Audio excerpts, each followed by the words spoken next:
We are so thrilled to be partnering with Hinge. Hinge is the dating app designed to be deleted. As you all know, I'm a huge Hinge advocate as I met my partner of almost 3 years on the app. Even before meeting him, Hinge was always my go-to app because I met more relationship-minded people here and had some great dates. Clearly, I haven't been on the app for a little while, but I re-downloaded it to check out some of the new features. One that stood out to me was the voice prompt, my best friend's take on why you should date me, where your friend can hype you up. Not only does this make the profile creation less daunting, but it's not always easy to see your own green flags. So to test it out, I asked Yue some fun prompts to get her take on what I could put if I was dating again. So the first one, how long have we known each other? What was your first impression of me and how has that changed? Julie and I have known each other for almost 10 years. My first impression of Julie was that she's very social, but I've learned that she has a lot more depth to her beyond the social butterfly that she is. My next prompt, what do you think are my green flags? I would say she's deeply loyal. She believes in love, curious mindset, and she is fearlessly ambitious. And then last but not least, what kind of friend am I? Julie is the kind of friend who will always have your back, no matter what. Damn, that feels nice to hear. So download Hinge and try voice prompts today. Then find someone worth deleting the app for. The Dateable podcast is an insider's look into modern dating that the Huffington Post calls one of the top 10 podcasts about love and sex. On each episode, we'll talk to real daters about everything from sex parties to sex droughts, date fails to diaper fetishes, and first moves to first loves. I'm your host, Yue Xu, former dating coach turned dating sociologist. You'll also hear from my co-host and producer, Julie Krafchick, as we explore this crazy dateable world. Gobble, gobble. Welcome to another episode of the Dateable podcast and happy Thanksgiving week. We are so grateful for all of you, our listeners, whether you're new or old, and thank you for supporting us. We are so grateful for this friendship that we've built through audio. Honestly, I am so grateful of this. Like, it really is so meaningful. Just all the messages we get whenever one comes in of how this podcast has helped them, that's what keeps us going. That's the type of messages that we see. And, you know, there's a lot of exciting stuff in our horizon. I love that you did the teaser story and the responses of what you phrase it again. It was like something big is happening. You all know we've been teasing this for a while. We said we have a big announcement. We just can't announce it yet. We can't officially announce it yet. And we've been teasing it on our show too. So this is not a surprise. But we wanted to crowdsource some of your guesses. And these guesses of what you think we're about to announce, woo-wee, our brains didn't even go there. Okay, let's not even try to give them any clues, right, Julie? Like, let's not say this is definitely not out of the question, but let's just list some of the ones that were said. Broadway play. Yeah, I was going to say that one first. That one's viable. Amazing. Very viable. I like that it was won the lotto and then doing a Broadway play. You can't do a Broadway play unless you win the lottery first. It's a lot of money to put on Hamilton, okay? So we got a Broadway play. We're both pregnant. It's another one. With each other's babies? With each other, yeah. Yep. And then we put on a Broadway play about it. We had a lot of engagements. Okay, I will say, I know we're not going to give away what it is, but can we just say it's not that? Let's say, yes. Let's dispel one of them. Yes. One of my friends from college contacted me and was like, is there something you're not telling me? Like, I would never give that announcement over Instagram. Well, also, it's just the way that we phrased it. It's like we have something big to announce, but we can't announce it yet. Why would we be holding out on that? Actually, so my partner did take me for a dinner to celebrate this said thing. And I did put up not engaged on my story because I knew that's where everyone's mind would go. You know, it's funny. Like, we talk about this in this episode too. It's all about comparison of the big life things. And it really is engagement, marriage, and babies that everyone jumps to. Yeah. Like, you have nothing else to celebrate in your life other than these three things. And then what happens once you've accomplished all three? Do you just go back and get re-engaged, remarried? Maybe. Maybe that's why everyone does second and third marriages. Just keep it going. Just for the validation, right? Just for the celebrations. So what were the other ones were a dating show, TV show, a dating app. Yep. Okay. Yep. We had some really good ones. A possible book coming out, a dating game was another guess, and then a lot of emojis. I like meetups in real life. That one came up. Oh, yeah, I mean, not again, all for the meetups, but I don't know if it would warrant a big announcement also. Yeah, I hope you all won't be disappointed by our announcement. Like, guess what? We've just spelled engagement and babies. I think we can say that. It has to do with us professionally. We'll leave it in that realm. Exactly. Yes. But we really appreciate all the congratulations. It's like we're pre-celebrating. We don't even know what we're celebrating. Love it. But we do have actually a few things that are interesting coming up. One of them will actually be launching in January. So more on that as it comes up. That was, I feel like, the one that we have been teasing, and then this is the new one that we've been also teasing a little. Okay, good. I like that you've brought in a timeline for this. We do have 2 things on the horizon for us to announce. We are super stoked for both of them, but they're both very different things. And as soon as we can announce, we will do it. But yes, very grateful for all the opportunities. And I think what we've learned this year too, we've been a solo operation for quite some time, or a duo. I don't want to say solo because there's 2 of us. We've built a team of people this year. Not only that help with the podcast, we alluded to our wonderful editor, Stefan. I love that one of our listeners, shout out to Becca, she wrote in the Facebook group, "Who is this editor? I want to know his life story. I'm curious," just because we alluded to him in one of the most recent brunch talks. So we have him, we have our wonderful assistant, Kia, we have our wonderful community manager, Janice, and then we have all these other supporting people that we can't share yet of these upcoming projects. But I'm really grateful that, one, we've been able to grow, to expand out to people beyond the 2 of us, but then also that people believe in the vision of Dateable. I think that's one of the best things, as, even our editor, one of the main reasons he reached out is because he loved listening to the content. And as someone that formerly edited, you do not want to edit things that you cannot relate to. It is painful. So if you're actually learning in the process, it's way less painful to do the editing. That's a fact. And let's not forget our sounding board hosts who every week put on some great virtual activities and discussions for the community, and also just being our number 1 cheerleaders. Some of them have been with us since COVID. Yes. Thank you for calling that out. Yeah. And, one of our community members today, we are talking to him. His name is Drew. We absolutely love Drew. We've been talking about this idea of resident daters for so long. And when we talked to Drew, Yue and I both were like, this guy is so eligible. Like, how do we find someone to set him up with? Because he's just so adorable and I feel like he's so enlightened. He had such a good take, and he's clearly someone that's done the self-work. He's so enlightened. He's so articulate, so introspective, but also at the same time with so much humility. He understands that there's so much more to learn, so much more that he can work on. So he comes at dating not from a perspective of, I've done all this work, look at how amazing I am. He's saying, I've done all this work. I know I'm amazing, but I'm going to keep on working on myself because I don't lose anything by doing that. Yeah. And it's so easy to think about the grass is greener when we compare ourselves to our friends that might be in a different life stage. And especially during the holidays, I feel like this is the time where this type of thing creeps up. You have maybe your family asking why you're still single, or, hey, it doesn't stop at when you're single, when you're in a relationship. When are you getting engaged? When are you getting married? When are you having kids? All the big milestones. It just keeps accumulating. So it's a great time for us to have this conversation to get everyone in the headspace. And as Drew says, instead of looking at the grass is always greener, how do I water my own grass? So loving that so much.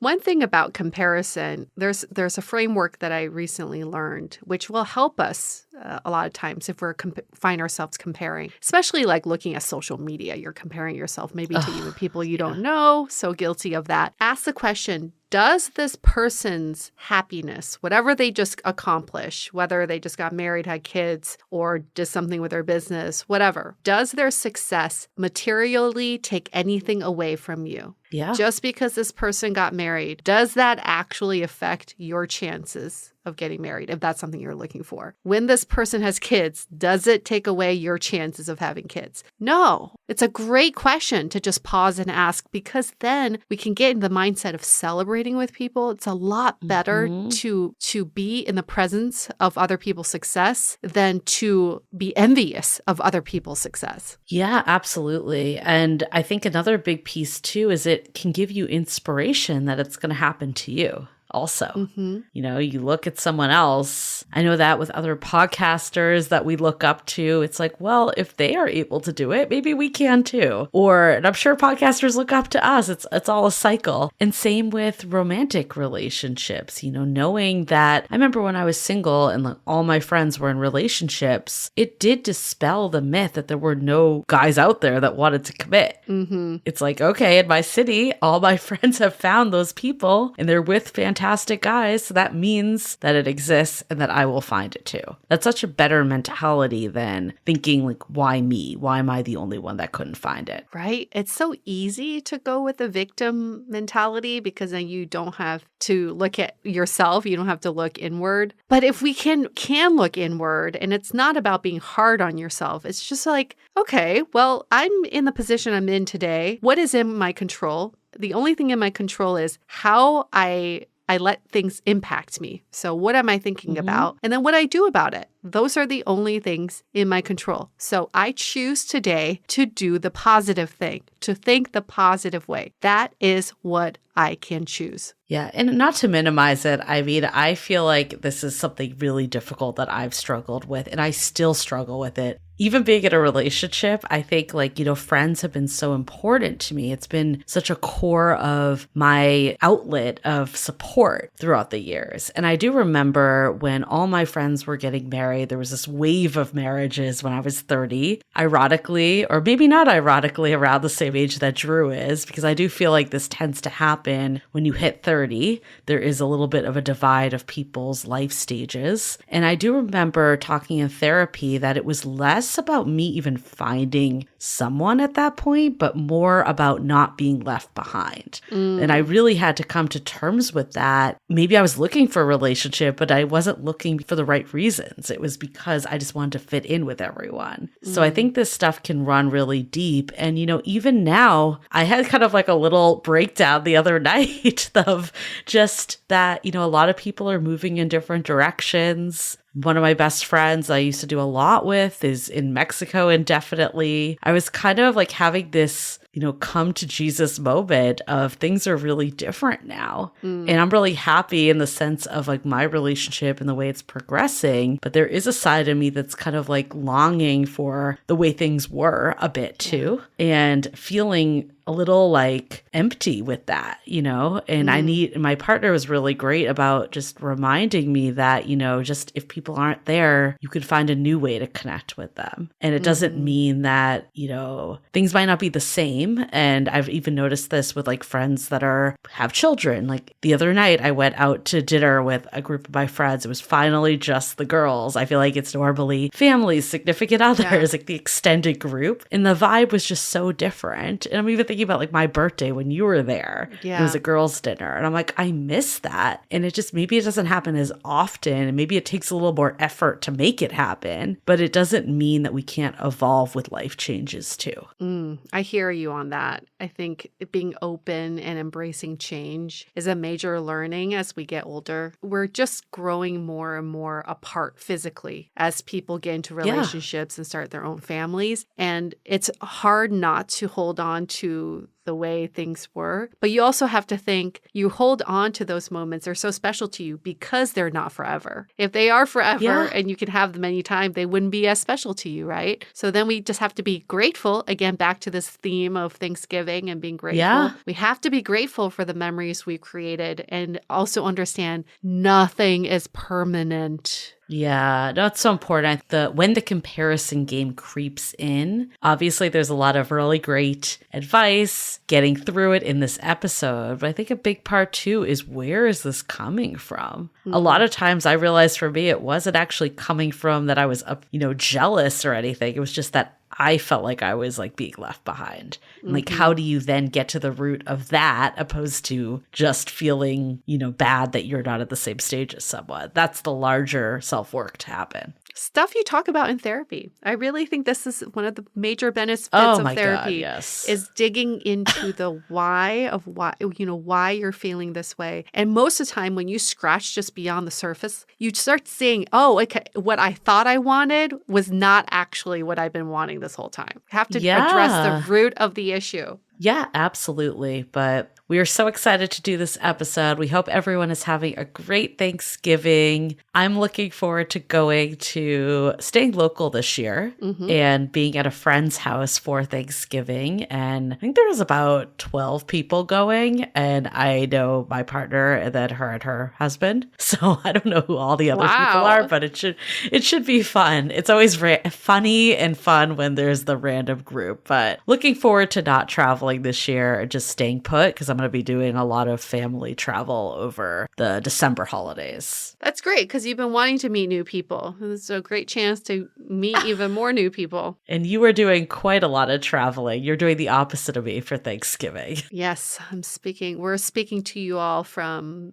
the past, I guess, because once this episode airs, I will be in France with my mom for Thanksgiving. We're doing a very European Thanksgiving, if there is such a thing. There definitely is not such a thing, but we're going to do all the things we can. But it's really a great time to spend time with my mom. We haven't had a girls' trip, just the two of us, in a really long time, in years. And we used to do them quite a bit. The last one we did was Cuba. Oh, right. That was years ago, maybe like five years ago. So she's very much looking forward to it. And it's also around the time of her birthday. So it'll be a special time. Exciting. Yay. Well, hopefully everyone enjoys their holidays. And we'll get into it with Drew. But before we do, let's hear a message from our sponsors. This episode is sponsored by Via. We all know there are things that can help set the mood in the bedroom, but did you know a little THC could also do that? Yes, Via has developed a unique blend of pleasure-enhancing cannabinoids, libido-strengthening herbs, and a low dose of THC all into one mind-blowing gummy called High Love. This gummy, wow, it will awaken your senses, increase blood flow, and intensify any sexual experience. I've been pleasantly surprised by the High Love gummies because it is just the right amount of THC for me to have a good time without feeling sleepy. And hey, if THC is not your thing, Via also offers a wide array of other gummies without it. And everything legally ships in 50 states with discreet packaging directly to your door. So if you're over 21, you can get 15% off and a free pack of award-winning Dreams THC plus CBN sleep gummies with our exclusive code DATEABLE at viahemp.com. That's VIIAHEMP.com.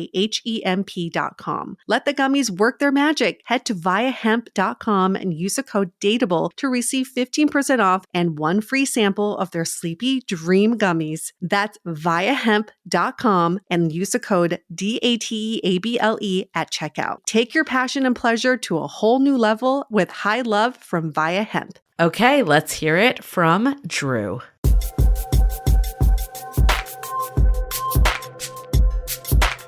Let's face it, when it comes to dating or when it comes to life, it's really hard not to compare yourself to other people, right? Especially when they're on different timelines. They may be getting married, they may be having kids, and maybe we're still Netflix and chilling at home. And that's totally cool, right? But how do we stop comparing ourselves to our friends and just live our lives the way we want to? And our guest today has done the self-work in this area. And we're really curious to hear from Drew today of how he was able to get around the comparison game. So thank you, Drew, for coming on our show. And thank you for being a part of the Dateable Facebook community. Thanks for having me. It's really exciting to be here. And it's been a great support system and tool. So thank you for starting it, because I think a lot of people find helpful advice through that. So thanks so much. Of course. Yay. And who is Drew? He is 30 years old, lives in Chicago, originally from Chicago. show, single and actively going on dates. Drew, how long have you been single? So it's been about 2.5 years now. I gave myself a break after just during COVID. COVID had just hit and I really needed to take a break from the current relationship I was in. A lot of the stress that came with COVID also started to reveal some things about my current relationship. Not that that person wasn't a great person at that, but just I think there were things that didn't click and that were starting to reveal themselves. So I kind of took a step back and really tried to give myself a break from the dating world at that time. And how long had you two been dating before you decided to take that break? It was coming up on the 2-year mark, honestly. Okay. So it was just about that 2-year anniversary, just before, actually a month before. Was it pretty serious? I think it was pretty serious. I'm one of the guys who typically has like a serious relationship or serious girlfriends at the time. I try to stay dedicated in that sense and focused. I think it's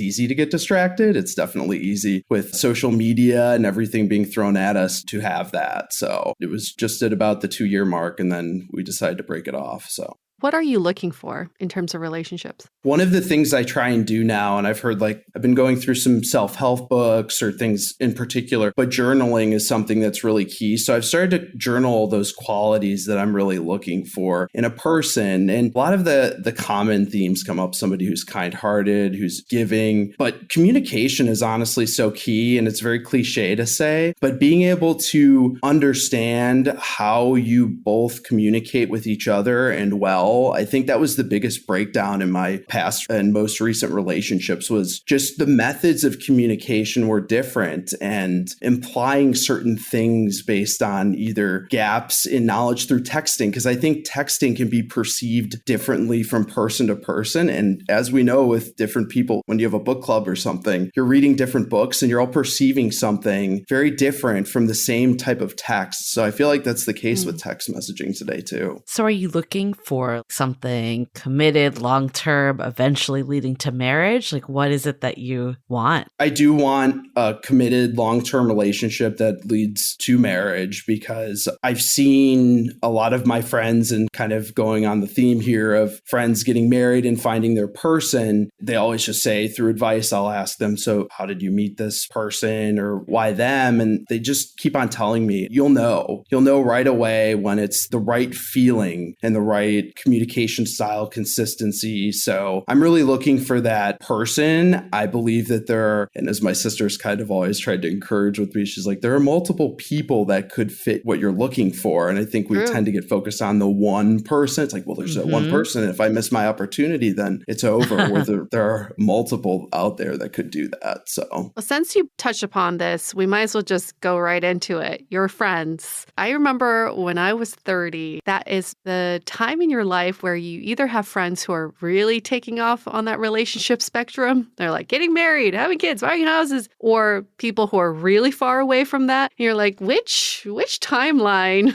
do I go on? Where do you sit on that timeline for your friends? Like if comparing you to your friends, where are you? Even though the topic is not comparing you to your friends, but we're going to compare you to your friends. I want to compare. Yeah, well, you have to get into it first. I mean, you have to kind of, elephant in the room type of deal in terms of that. But it's funny we're on this topic, though. I just had, and I'm super thrilled for them, I just had two of my very close friends. I moved to Nashville for a little bit, and they just had their first baby, a baby boy. So I've been seeing a lot of baby photos, a lot of engagement photos. So I'm at that point now where the social dilemma, I'm sure both of you have heard of that, the Netflix show about how social media can feed you those constant stories of people who, we just got engaged. Oh, we just had a baby. And it's so easy to go and say, what am I doing? I think I'm doing the right thing. But in reality, your path is so different from everybody else's and you can't force that. And I think people try to, by looking at especially I think Instagram with the stories, that has probably been one of the more challenging ones because it's instantaneous. It's in real time. So what I'm hearing from you, and correct me if I'm wrong, it's like you're not in a relationship, but you want to be in a relationship. And while you're not trying to play the comparison game, seeing this stuff makes you want that side of life. You're kind of over like party single life in the sense of not wanting someone, like you're ready to date to find someone. Is that correct? That's right. Yeah. I mean, even just from an overall going out perspective, the 3 a.m. at the bars is not a thing anymore for me. And my sister's like 2 or 3 years younger than me. She'll sometimes encourage me, come on and join us. And I'll be out there at like 2 o'clock. I'm like, what am I doing here? Like everybody's falling over each other. I'm not in that headspace anymore. I want to meet people and have a reasonable conversation and not be, it can be crazy with all of that stuff. It can get a little too overwhelming in a sense. Nothing ever good happens after midnight. My mom always says that nothing ever, and it's true. It's true because nothing does. I mean, you end up, it's like, it's 2 a.m. It's like, oh, let's go to the 3 a.m. bar. Let's go to the all night bar. And then it's wild. Yeah. I feel like I'm having serious deja vu because I remember like when I was single, like I was at a stage I didn't want to like go out and live the single life, but you almost feel bad. Like you should like be going out to meet people and do things. But then what you said, when you actually go to the bars, it's a bunch of drunken people. Like, are you actually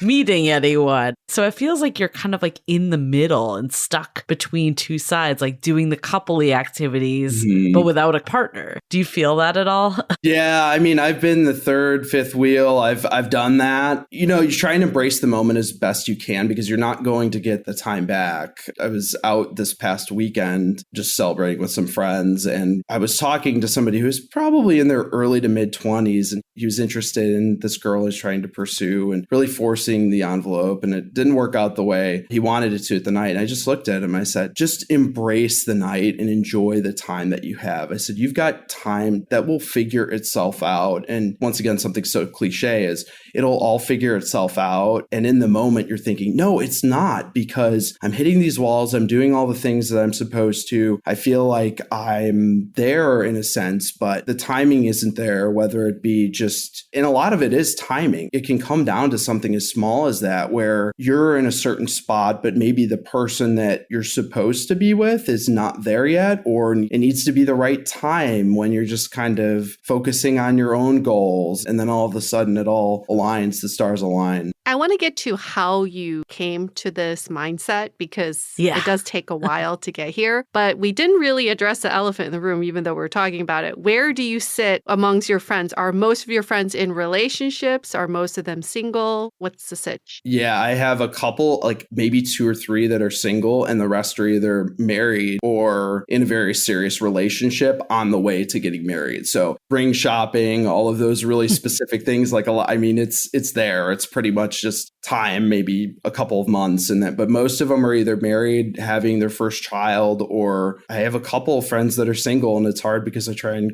rally together. Hey, let's go and try and do something fun to meet some people. And the group starts to get smaller as you start to get older. So unfortunately. Yeah, that's what I was going to ask you. Like what other, because I've been there before too, like the 5th, 7th, 9th wheel. And, you know, it can be challenging, even though we're talking about, we don't want to compare ourselves. We want to enjoy our friends' company, but it's hard when people are in different life stages. What other challenges have you run into being kind of one of the lone single people? When you're going out, and we'll take the bar scenario as an example, or going to just socially meet somebody, and it might be earlier in the night, like a 7 p.m. dinner, happy hour, after work happy hour, and then you're trying to mingle with new people. It's difficult when you're the single one and you have to go up to maybe a group of people, or you find somebody across the bar that you're like, hey, she's cute. I would love to approach her. But then you start getting into your head and you think, well, I don't know if I should do that because that could come off a certain way. They may have a boyfriend, the boyfriend may be in the bathroom, and then all of a sudden it's a really awkward situation. So it's really hard to put yourself out there as those numbers start to dwindle, because it's really hard when you're faced with maybe a group of people and you're trying to just throw yourself into a new situation for the sake of, hey, I want to get to know your friend, but there's about 5 other of you that I want to make sure, I'm talking and being engaging with. But when you have maybe one friend that that's there. It can be a lot. I'm so glad we're hearing this from your perspective. And I was just like, I wish Julie was in the room with me because I just want to elbow her and just say like, for so long we thought men in their 30s, especially at 30, that's like the best time to be single. You can like go out and you don't have the biological clock against you and you can just do whatever you want. But hearing from your perspective is like, for me personally, as Drew, I want to be in a relationship. I still face these challenges. No matter being a guy or my age, I still desire to be in a relationship. So in your interactions with your friends, what is the advice they give you? Are they like trying to set you up with people? I've got friend groups. So when I was in Nashville, I have a group down there and it's hard for them to set me up because they're at a distance. And then I have a friend group here just from college that I'm really close with. And I think, they do try and set up, but a couple of the single people are a little bit more reserved. So it's hard to like, hey, let's, or at least just even the friends that are in relationships, trying to ask them to set me up. It's a little challenging because they're hanging out with couples too. They're, hey, we're going to have a dinner together and bring over a bottle of wine. Yeah. Right. So it's that environment because you start to get into the phase of couples where, hey, we could do a double date or go out and see a movie, just anything like that. So I think it's been challenging from that sense because I think they do want to help. It's just they have all couple friends and that's okay because that's the phase that they're in right now. I think we've laid a good foundation of kind of where you are today. And you've already kind of alluded at this, that you've been able to come to terms with, I'm not in the same place as my friends, and they may be in the life stage I desire, but I'm just not there yet in time. I'm going to be patient. I'm going to make it happen for me. How have you gotten here? Like, how have you been able to like get out of this poor me or why is this happening for everyone else, not me scenario? Like, I think your attitude is really refreshing. And it feels like a lot of people would love to know your secrets. Thank you. It took a while. I mean, it did because after the breakup, it was really tough. There was about a 6 or 7 month period where I was really, and you should take time to do this, to grieve the relationship and kind of take a retrospective is what in IT, since I work at IT, we always have a retrospective. We do those afterwards. too. Yes. Yeah. Postmortem, retro. Yeah. Yes. So trying to understand like not what can they work on, because it's easy to put all that on somebody, but what could I personally work on? And I found out really quickly that my communication was lacking in some areas and I wasn't able to communicate my feelings openly with somebody. So I started, and this is kind of, since I believe it's Men's Mental Health Month, I really want to encourage this to the guys because as guys, we bottle things in and we don't talk about it, and it's really bad, and I don't agree with it. As a guy, go to therapy. And that's one of the places I started first, was going to therapy and being healthy about talking about my emotions and having somebody who's a third party presence to be able to give you that positive outlook, because it's so easy to say, I'm not getting anywhere. And your friends and your family have a different perspective. They just see it from a different lens because they're going to be supportive no matter what. And that's a great thing.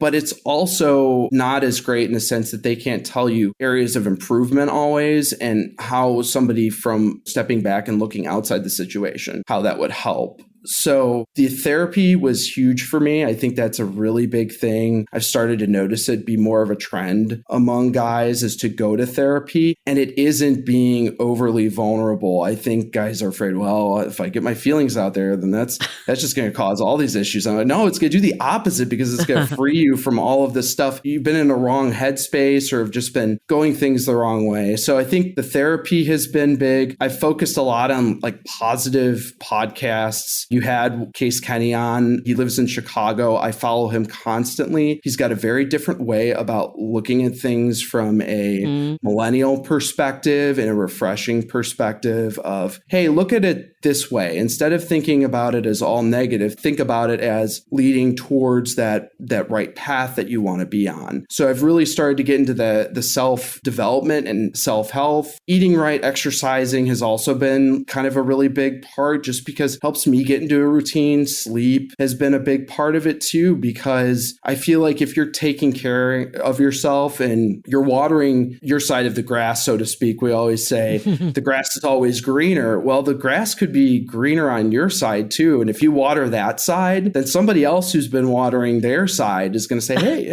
that looks pretty good over there. I'm like, oh yeah, you're doing pretty good yourself too. And then you might be able to merge that. So those are kind of like at least the high level things. There have been a lot of other kind of inspirations, motivational quotes and push notifications that I get just to remind myself, hey, keep on going. But those have been the main ones. So such a good point of saying people tend to think, well, if I'm not in a relationship, my friends are in relationships, it's like their life has progressed more than yours. What you're saying, that's not the case, is your life doesn't stop just because you're single. Your life keeps going and you keep developing, keep watering your grass. It doesn't mean that anybody is farther ahead than the other. Your life doesn't stop. What I would like to do is put this into practice because, you know, on this podcast, we love to preach therapy. We love to preach personal development. And it's great to talk about that. But for anybody who hasn't really ventured into this, I'm sure their question is like, what is the result of it? What can I get out of it? So one example I would like to go through with you, Drew, is after going through all this self-work, how did you change the narrative of I'm behind my friends and I feel like I'm being left behind? The new Drew, after going through all this work, would say what? What is the new narrative? The new narrative is I'm on the right path and I'm on my life path rather than on somebody else's. And I think that's such an important point to make because we go through comparisons and say, oh, well, I'm not on the right track. Well, you probably likely are, and you just don't know it. I think some people think I'm on the wrong path. Well, what's going well for you? So I started to look at that rather than it's easy to say what you don't have. I think it's so easy, and social media loves to make money off of that. Dating apps do too, in terms of like, what don't I have? I need the premium account so I can get more matches. Well,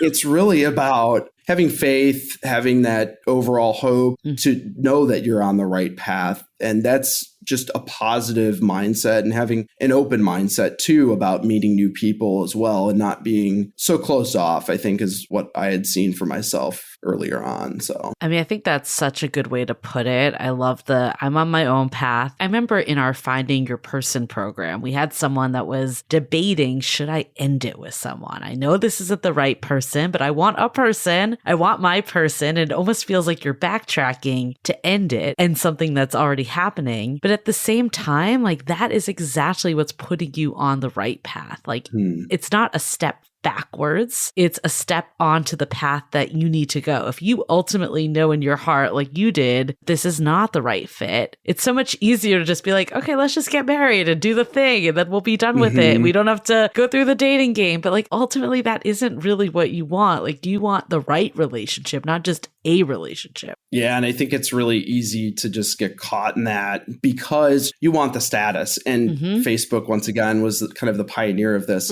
What is your status? What are you right now? How do we define you? And that's interesting because it's just a data point. It doesn't mean a whole lot. It's just something to put out there. And that status became a defining piece for a lot of people. Oh, I don't have that status. No, I'm happily single and looking for my right person. That's what the status should say. Yes. And if Facebook wanted to update it, they could find a way to do it there. I just feel like the word single, I wish we could get rid of all these labels because I like happily single. It's a good way to reframe it. But when you think about it, like, why is there such a stigma of being single versus in a relationship? That's society that's put it there and just like old Puritan roots. But like, it seems so ridiculous when you think about it because like what we were talking about earlier of moving forward. I remember when I was single, like I did so much for myself, so much in my career, so much in personal activities, like so much in passion projects, like all that stuff never gets celebrated. We're still in a world where everyone's just looking at marriage and children. And it really does frustrate me sometimes because it's like there's more to life and to development than just those milestones. Not saying they're not good, but there's more. That's really true. There's a lot more to that. And I've watched a lot of Ted Lasso, so I'll quote it a little bit here. But as Ted would say, Socrates would say, know thyself and love thyself. And it's true. You have to be able to know and do things for yourself. Date yourself first. Figure out what you love, what passions you have, because odds are the more in touch you are with yourself, the better you're going to be able to be a great partner for someone else. The status thing is very fascinating now that you bring it up. because on Facebook, I believe your default is just single, right? If you don't change anything, your default is single and you have to intentionally change it to in a relationship or married or divorce. Divorce is also a status you can change it to. Because the default is single, we feel like it's not that special, right? What if the default is no status at all and you get to choose your status as single or choose your status as something else? Would we then make it feel more like a milestone that we've accomplished something? Yeah. Psychologically, I think that is a very interesting thing. Like, what if there were different statuses for being single, happily single, unhappily single, almost single?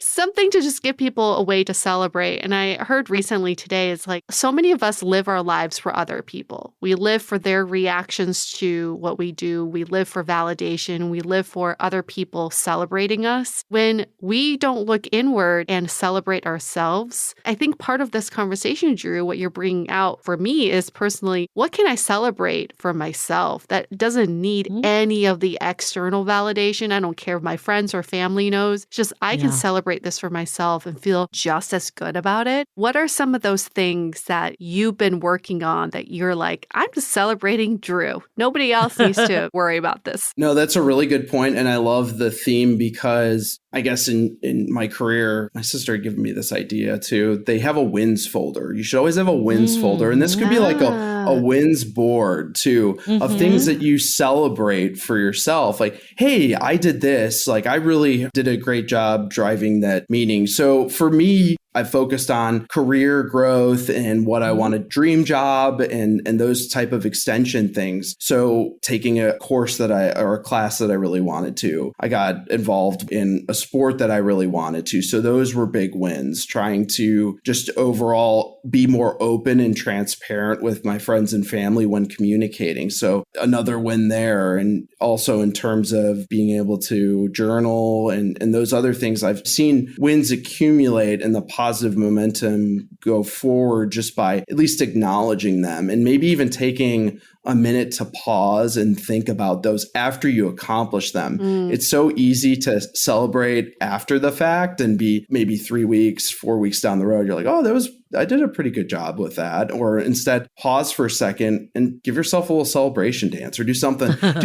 I mean, go off camera or go on mute. And if you're in between anything and just try and celebrate by, hey, I'm going to order some food in. I'm going to order myself a book. I'm going to watch a movie, go out to a movie. Reward yourself for the successes and those milestones, because then you are ultimately starting to date yourself in a sense. And that's a cool thing. I think a key to not playing the comparison game also is to love the life that you have. And you've alluded to this, right? It's how do we master date more? We love that topic in our Facebook group of dating yourself. And, we were talking about this, even just more time on your passions and career and other elements that make a fulfilling life. I want all of us to kind of chime in, but we'll start with you, Drew. Like, what do you think it is about being single that actually is really freaking awesome? That's like a time of your life that you should celebrate almost. Oh my gosh, there's so many things. And once again, looking at the positives, you can go travel. You can go and do things on your own time. I think I took my first solo trip out to San Diego, which is always 72 and sunny, no matter what. So you're going to fly there and enjoy it. And I was able to do that on my own and really walk around, explore cities. You're really on your own timeline in a sense that when you're dating somebody, you have to accommodate schedules. I see it with friends. They have shared calendars with their significant others. And hey, I've got this going on. Well, I've got this too. You really have an opportunity to do a lot of different things and explore the world for what it has to offer, because there's a lot out there outside of just the city that you're in. So being able to travel has been probably a big win for me. The career thing, a little bit, but also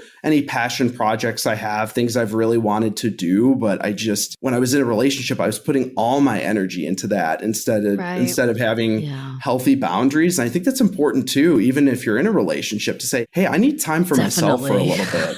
So I mean, Mhm. I'd love to hear what you think too. Like, I could recall, just those nights that you just kind of had to yourself. I obviously love being with my partner, but I feel like now because I'm with my partner so much, if I'm not with him, I'm with friends and I'm always with someone. And I feel like there's this just me time that I need to get back a little more. And it's really nice to share your life with someone, but it's also nice to connect with yourself, taking walks and doing little things. But I used to have full weekends to do that. So I don't know. I mean, obviously in a relationship, you can get that back too. It's not like you can't have it, but I do think there are times that, like you were saying, you have to take into account someone else. I can just get in the zone and edit a podcast for 5 hours and be really happy doing that. And now my partner's like, I'm here, right? So it's just you're right. It's other things to take into consideration. And this conversation isn't to say, oh, it's so much better to be single or it's so much better to be in a relationship. I think this is getting at is there's good and bad to everything that we're in.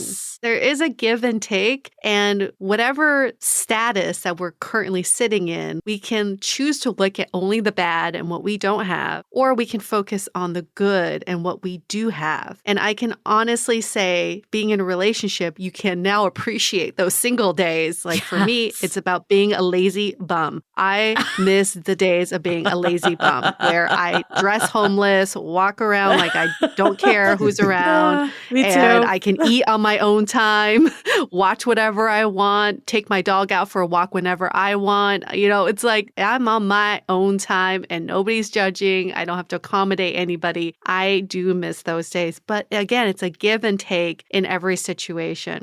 Let's hold that thought for a quick message. This episode is made possible by Armoire. Armoire makes getting dressed easy. With a clothing rental membership from Armoire, build the perfect wardrobe with brands that are high quality, unique, and recommended just for you. All you have to do is take a 5-minute style quiz and select items from your dynamic, personalized closet. The styles show up at your door in as little as 2 days. Then when you're ready for new clothes, just swap them out. Listen, I live in Southern California. There is absolutely no need for puffer coats or any sort of those winter jackets. But when I travel anywhere else in the world in these cold months, I'm often burdened with the task of getting winter clothes. And now with Armoire, I can just rent my winter wardrobe. It's brilliant. Right now, our listeners can give Armoire a try and get up to 50% off their first month. That's up to $125 off. Just visit armoire.style/dateable. That is armoire.style, spelled ARMOIRE.style/DATEABLE to get up to 50% off your first month and never worry about what to wear again. Try Armoire today.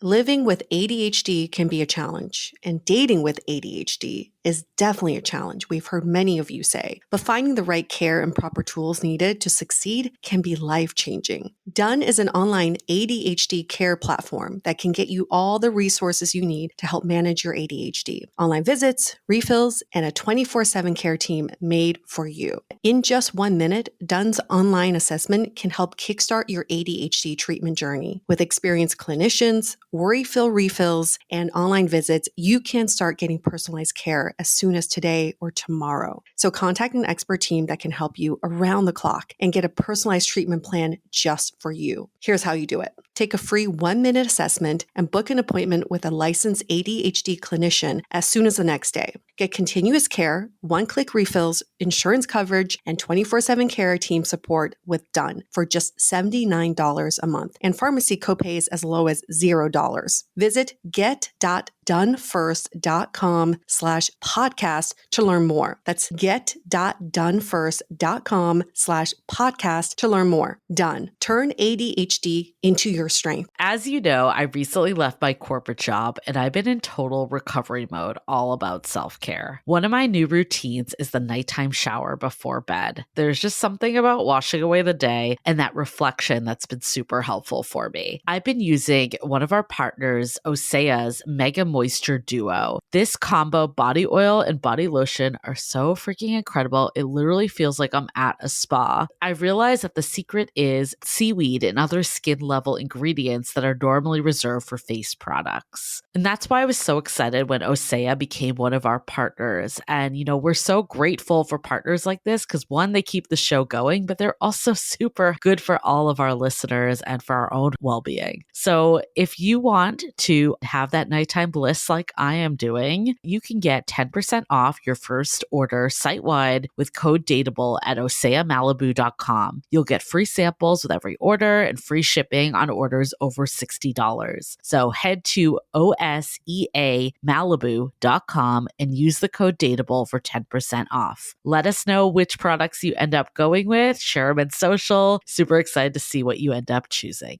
Going back to, so we talked about the friends. We know how to reconcile that pressure from, comparing yourself to your friends. What about family? Do you get pressure from your family? Yes, of course, because my mom, and she's the best. She's so supportive of me no matter what. Dad is a little more like, yeah, you on your own time, like you'll get it. Everything will be great. I think with grandkids, that can be a little bit of a pressure because you start to see kind of the emergence of that. And I know that she definitely would love grandkids because she's a great, phenomenal mom. And I think having that round two would be even better. And then she can hand them off later on and say, okay, now you're watching them since you're the parent. So I think that's been the biggest pressure, has just been that in terms of, hey, so-and-so got married from whatever, high school, or it could be college. I'm like, yeah, that's cool. That's all cool. Everything's good. But once again, it's got to be on my timeline. And I don't want to jump into something that would be unhealthy for me, in a sense that I wouldn't be bringing my best self to the table or allowing that person to, I guess, get to know me in the best way, just because let me rush through things. And I've had a relationship where we tried to rush towards the finish line and it didn't really end well because we were on different pages. I wasn't ready yet at the time, and she wanted to get married, and she's happily married now, and she's married to a great person and very happy. So that's amazing. But once again, it's got to be mutual, and the timelines have to intersect at one point. We're in holiday season. We know that this can be a difficult time for people when they go home and their parents give them the pressure. What would you say to your mom, for instance, or what would you give maybe some advice for people to say to their parents of, another year, still single, what's going on? When am I going to have those grandchildren? What would you say? To quote a singer that I actually saw live this year, I'm living my best life. So I'm living my best life right now. And the emergence of that, and what happens is when you're in a healthy, positive spot, that person is probably very close and you just don't know it. Patience is a virtue. And it's, once again, I'm throwing a lot of cliches out here, but you should just say patience, Mom, patience.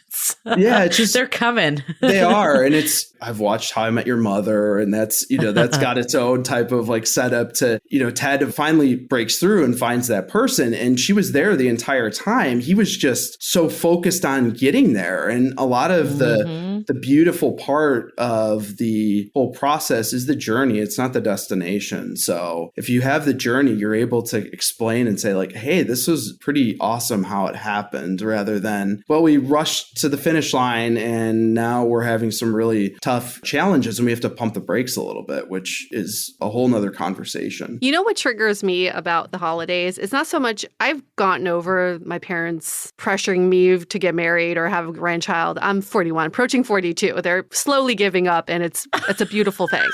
But what does bother me is, this still triggers me, is that my parents love comparing me to their friends' kids. I think it's a very Chinese thing. It really triggers me because they've been doing it ever since I was a little kid. And it used to be so-and-so went to this college. So-and-so's kid went to this college. And now it's so-and-so's kid is now married with 2 kids. Yeah. Like, great.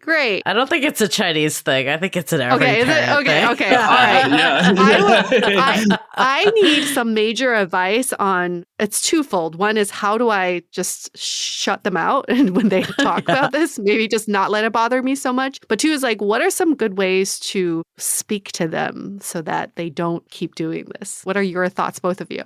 Oh gosh. I think in that conversation, you have to point out, it's overwhelming kindness, right? So acknowledging and saying like, oh, that's really great, and being positive about it. Great for them. And then you can, if you want to touch on it, touch on all of your wins, like open the win folder and say like, by the way, like this is what's happening in my life. Redirect. Did you hear about this? Complete redirect, and just flip the script. And all of a sudden it's like, wow. And then all the focus is either on yourself or maybe the current relationship that you're in right now. And you can talk highly and positively about that. And that might change the overall tone rather than well, did you know? Because I hear that. I get that. Oh, did you hear about this? And yeah, that's great. But hey, did you hear about this? Did you hear about what happened this past week? I love that because I feel like in the past, I've just gotten like annoyed that my mom or dad, my dad doesn't bring this up. My mom brings it up. Like my dad has never brought up anyone. Right. Yeah, it's only my mom as well. Yes. We're only talking about the mothers now. Yeah. But you're right. Sometimes I'm just like, why are we talking about this? This is not relevant. Like, this is frustrating. But it only like brings it to more emphasis of this conversation where I love this. Okay, let's redirect and talk about something else that's happening because you acknowledge it and you don't make it a big thing that it keeps dominating the conversation.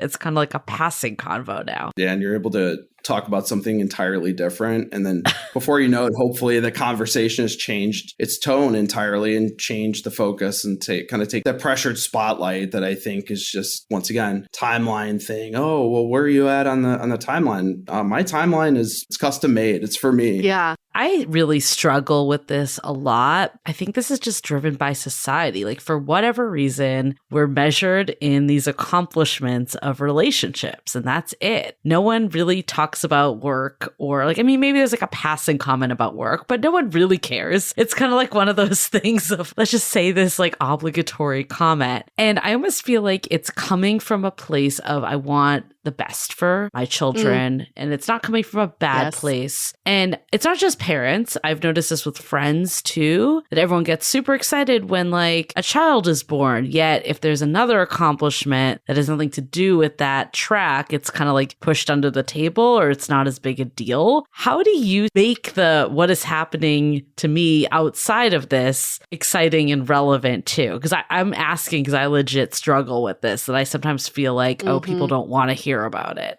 I think it's being overly energetic about it to the point where you're your own best, like, hey, breaking Drink news. Some like, Red Bull. guess what? Breaking news. I love it. Yeah, just saying like, hey, guess what? Oh, congratulations on the baby. And by the way, you can really just overwhelm somebody, and not to the point where it's like, okay, we've heard enough already, but to the point of where it's, hey, I'm positive about this and really excited. And you can even frame it as, instead of it being over the top, but did I tell you about this? Have you, I don't know if I updated you on this part of my life. Can I share it with you? And I want to get your thoughts on it, because I'm trying to, and maybe bring them in that way, as opposed to maybe just telling them verbatim what's going on and saying like, hey, I want your thoughts on this, because I'm trying to do this and this. And then all of a sudden they're engaged in the conversation, rather than maybe just an announcement or a breaking news thing like I had suggested earlier. But I do like what you said, though, the way you said it, because it's not that it's not congratulating births or weddings or all those milestones. It's just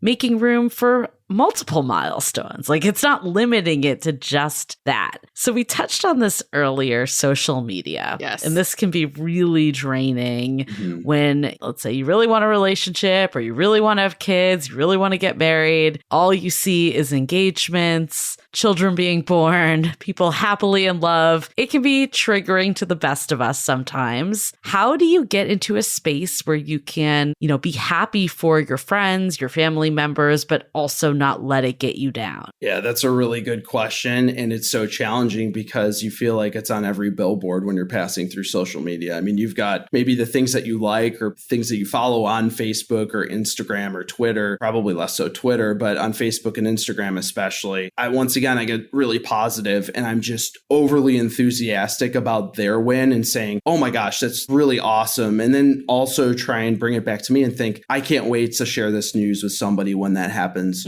for me. Mm-hmm. And everything is happening at some point for me is another way to reframe it in a positive mindset. And then also trying to take a step back from social media. I know I've started to use that time limit on my iPhone for how long I'm on Facebook and Instagram, because it sometimes just is an uphill battle and you're like, wow, I am bombarded. I've seen 5 engagements, 3 babies, and a new relationship. And I've had my limit for the day. Like I need some self. You're like, I just ate some cereal and I just witnessed all these births. But it's a win. Yeah. Right. It's a win. Yeah.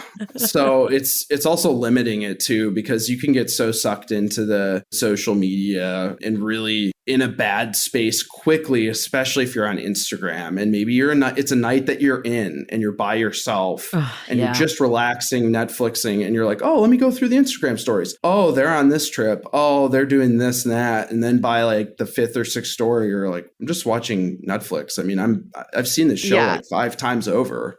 So it's usually when you're not doing anything. Like if you're out and about, you're not sitting there going through there. So it's already catching you in the time. Yeah. Right. I'm so proud of myself. I've cut down my screen time by 40%. Wow, that's good. Simply because of this one thing, because Julie knows I've been reading Jay Shetty's book, Think Like a Monk. And he says, social media is like you inviting these people into your home. Do you want to invite these people into your home? That's what you should think about when you turn on social media. So now when I reach for my phone and if I'm clicking on Instagram, I'm like, do I want to invite these people in yet? Probably not. I think I'm good. I'm good for right now. I do want to make this point. I know we're focusing this conversation on being single, but I would also say the comparison game doesn't stop after you get into a relationship and have kids, et cetera, et cetera. In fact, my married friends with kids say this to me. It's like, it's funny that you get engaged, you get married, you have kids. Those dopamine hits happen one after another. So you're like, attention, attention, celebration, attention, celebration. And after your kid turns 1, nobody gives a shit about you. Nobody cares. Your kid turns 2. That's the other side. Right? So then all of the attention you're used to celebrating and getting goes down. And then they start comparing to their single friends. Like I have my married friend with a kid. She reaches out all the time. She's like, where are you traveling to next month? I'm just going to live vicariously because I'm here changing dirty ass diapers. You know, it's like the comparison grass is always greener. Yes. Yeah. And then she'll say, at least I have a lovely kid. And she'll start crying. She's like, at least I have a kid. I'm like, is that a win? Or I think I know which friend you're talking about.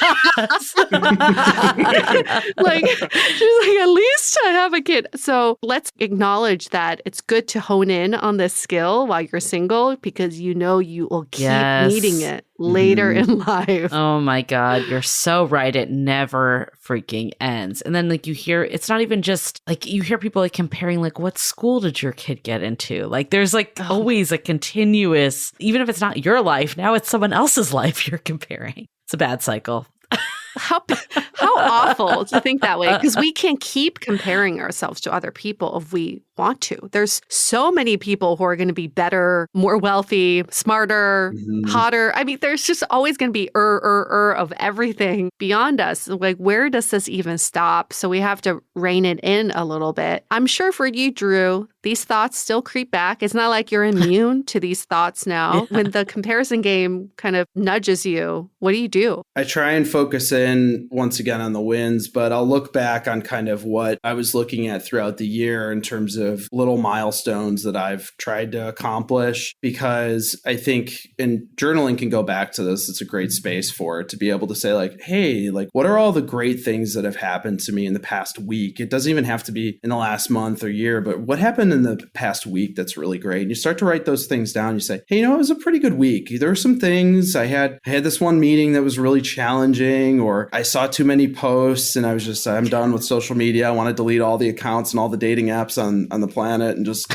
get rid of my phone and have a flip phone instead. But it's one of those it's one of those things where I think gratitude is such a big thing. And it's a common theme now too, talking about gratitude. But I've started to remind myself, I wake up each morning and I'm thinking, wow, compared to where I was like a year and a half ago, 2 years ago, you've made progress. And also the people that love you and are closest to you and are a strong support system will help you recognize those too. Like, hey, you've come a long way. Like, I've seen some awesome growth. And that can just be somebody, it could even be somebody who's a therapist too, and just say, hey, look at all this progress you've made. Don't take away from it. It's so easy to have an imposter syndrome and think like, hey, I'm not that special. I'm not that great. Well, look at all these things that you've done in the past year just to be awesome. That's the other thing too. It's easy to say, what have you done for me lately? But think about all the things that you've just done recently that are pretty great. I love that. Like, I feel like it's so hard to sometimes look at these small milestones, right? We are only focused on these huge rocks. And it's like, there's all these little pebbles along the way that contribute so much.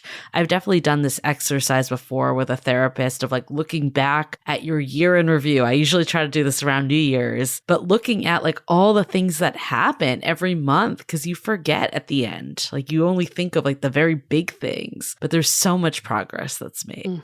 So for anyone that's struggling right now, what's like one piece of advice you would give them? I guess the biggest thing is you aren't the only one struggling. I think a lot of people think it's just me. This is just who I am. This is where I'm at. I'm the only one struggling. There are a lot of people that are really working on themselves and trying to make progress and make improvements or trying to learn things. There are people breaking up and getting into new relationships, getting back with old relationships every single day. And it's common and it's human. And you are human. Get around the people that you love, go to therapy, journal, do all the great things, and just be patient with yourself. Don't be so hard on yourself. I think it's so easy. We're always our harshest critics and trying to, oh, why haven't I changed this? Well, I need to fix this and do that. No. Hey, what did you do yesterday? Oh, I did this. Okay, cool. And just be patient with the process and enjoy it. I mean, this conversation has been so uplifting, so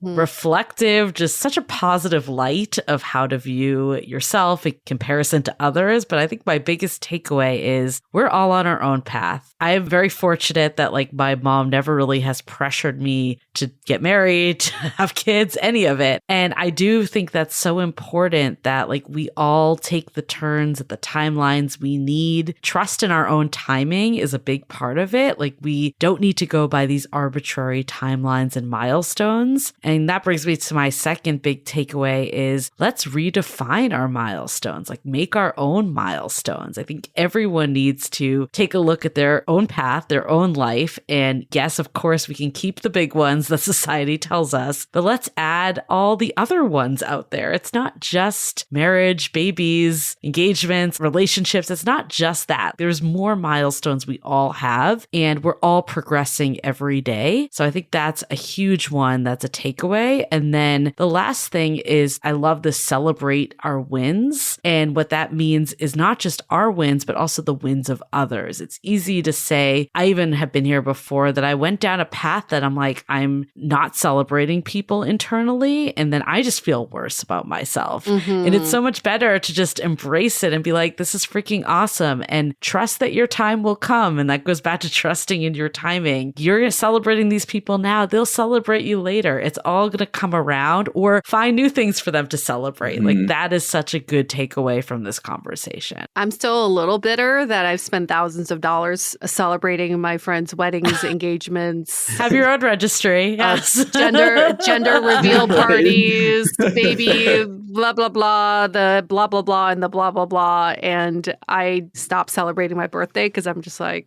you know what? Done celebrating. But I'm glad we had this conversation because it's not a mutual exclusive. We can help each other celebrate, and there's enough celebrations to go around. What I'm learning from this conversation is that these milestones don't solve any core issues. No. Like, getting married is not going to solve depression. Having a baby is not going to solve unhealthy habits. We often look to being in a relationship to complete us, to make our lives better. We all see that the grass is actually not greener on the other side. And if we don't build that foundation ourselves, it's not going to build a strong relationship once we get into those. So why not take this chance if you are single to build that strong foundation and water your grass to be even greener? This wins folder is fucking brilliant. I have a happy folder on my phone.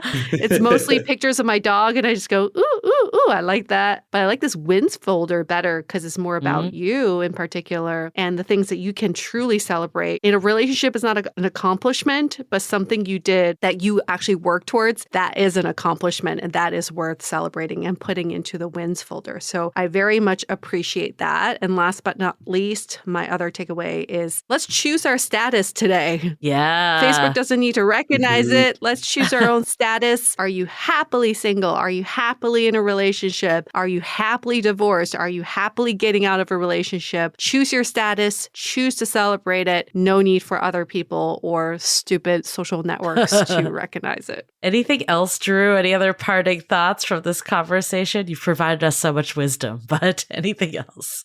They're all easy to do and practice. And I guess hearing it all at once makes you want, at least for me, anytime I get advice, I'm like, oh, I've got to go and do that tomorrow. Take little steps every single day. I think it doesn't need to be all at once because that can be overwhelming. That's something that I learned just through therapy is if you try and do everything all at once, you're going to do partial on some of those. So take one little thing and move forward on it and just, hey, let me create that wins folder this week. Or, hey, let's celebrate myself. I'll take myself out to a great dinner at an awesome restaurant and have a super great time that way. But it's small, incremental. It's not all at once. Don't try and drink from a fire hose. Don't try and do too much too quickly because what'll happen is you'll be back to square one. Just be patient with the time because you have the time to do it and it's there. So I love that so much. And I think it doesn't stop when you're in a relationship. That's definitely been a theme of this conversation. It continues forever. So all the advice you're giving, all the wins folders, like all that should be a lifelong journey, not just a means to an end. Absolutely. Well, thank you so much. Thank you, Drew. Thank you both. It was great. Thank you for being part of our community. This is actually a great promo for our Facebook group, Love in the Time of Corona. If you haven't joined yet, now's a great time to do it. We'll start a wins folder in there, for all the things our community has done. And for our listeners, while you're on social media, if you're giving yourself a time limit to be online, quickly go over to Apple Podcasts, give us 5 stars. Rating and review is very helpful so we can get guests like Drew to come on, tell his journey story. Again, Apple Podcasts, just a quick rating and review, 5 stars. Tell us why you love us and we'll show our love back. Thank you for doing that. And if you're single in Chicago. Oh, hey! More importantly,